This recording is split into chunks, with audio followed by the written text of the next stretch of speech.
Excuse me, mister? Hello there. Are you shopping with We volunteers. She's not bothering me. We were just talking about dollhouses. The fluorescent lights hummed softly above the toy aisle at Henderson's department store.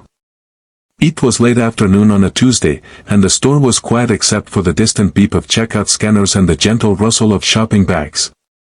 Marcus Sullivan stood perfectly still in his charcoal suit, staring at a wall of dolls with the same intense focus he usually reserved for quarterly reports.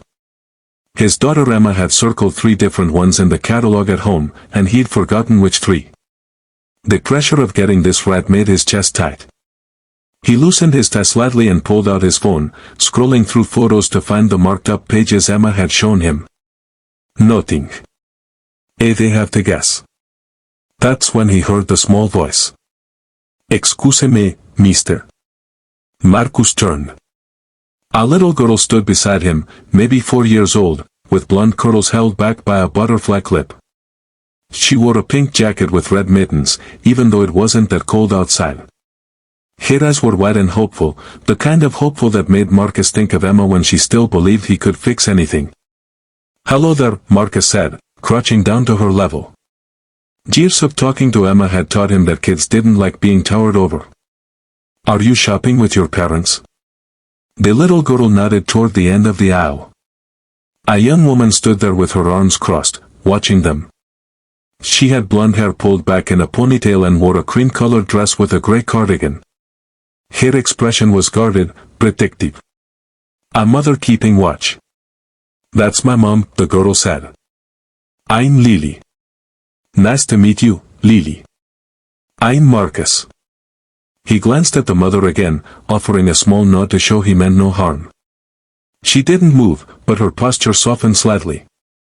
What brings you to the toy aisle today? Lily looked down at her mittened hands, then back up at him with sudden intensity. Mom says wishes don't work, she said, her voice dropping to a whisper. Can you help, man? Marcus felt something twist in his chest. He knew that tone. It was the same one Emma used when she talked about things she wanted but knew she couldn't have. Like more time with him. Like a mother who hadn't left. What kind of wish? He asked gently. Lily pointed to a dollhouse on the middle shelf. It wasn't the biggest one or the fanciest. It was a simple 2-story house with blue shutters and a red door. The kind of house that looked like a home. That one, Lily said. For my birthday. It's in 3 days. Marcus looked at the price tag. $79. Not expensive by his standards, but he could read the situation clearly enough. The mother's worn cardigan. The way Lily asked a stranger for help instead of her mom. The quiet resignation in the words wishes don't work. That's a beautiful dollhouse, Marcus said carefully. He stood up slowly, his knees protesting after too many hours in desk chairs. Have you asked your mom about it? She says it costs too much. Lily's voice was matter of fact, not whining. She'd already accepted this truth. But I thought maybe if someone who looks important asked, it would be different. You look important. Marcus glanced down at his suit and almost smiled. Important.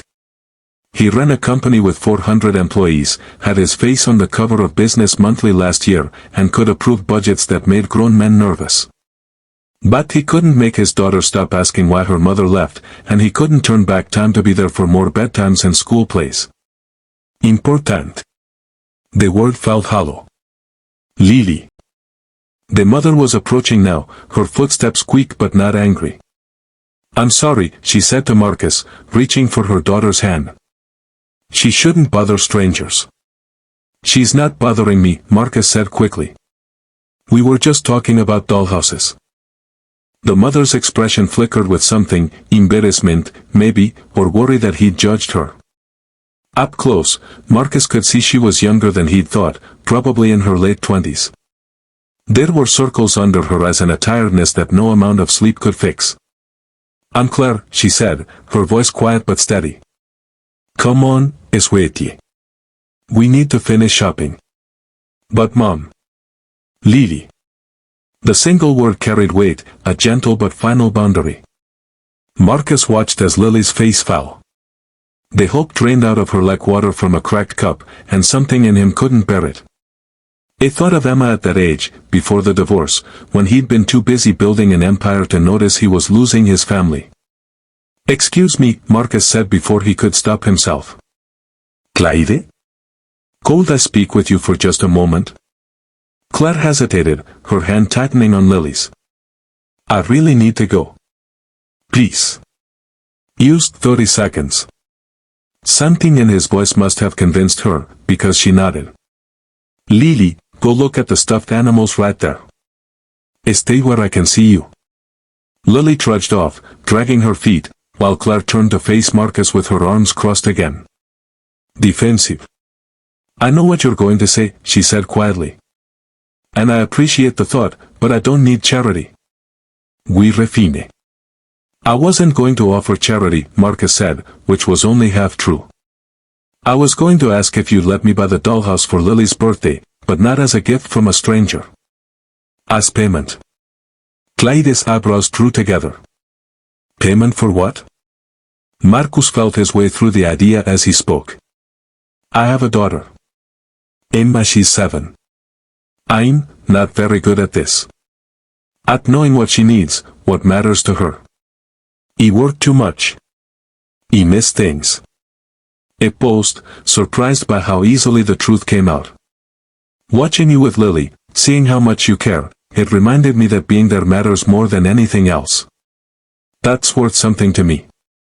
So let me buy the dollhouse, and in return, you've reminded me to go home earlier tonight.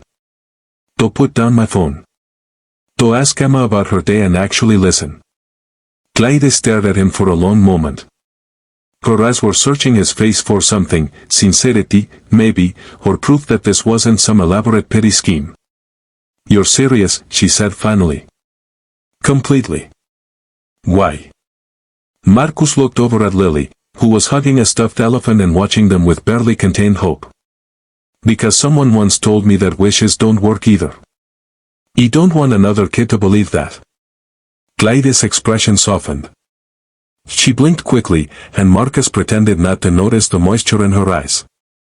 "Okay," she whispered. "Thank you." 10 minutes later, Marcus walked out of Henderson's department store carrying both the dollhouse for Lily and the doll he'd finally chosen for Emma. His phone buzzed with meeting reminders and urgent emails, but he silenced it. Tonight, he decided, he'd be home for dinner. He'd ask Emma about her wishes, the ones she'd stopped sharing with him because she thought he was too busy to hear them. Maybe wishes didn't work by themselves. Maybe they needed people who were willing to listen, to see, to care. Marcus got into his car, set the packages carefully in the passenger seat, and drove home while the sun painted the sky in shades of gold and amber. For the first time in months, he wasn't thinking about tomorrow's board meeting. He was thinking about tonight.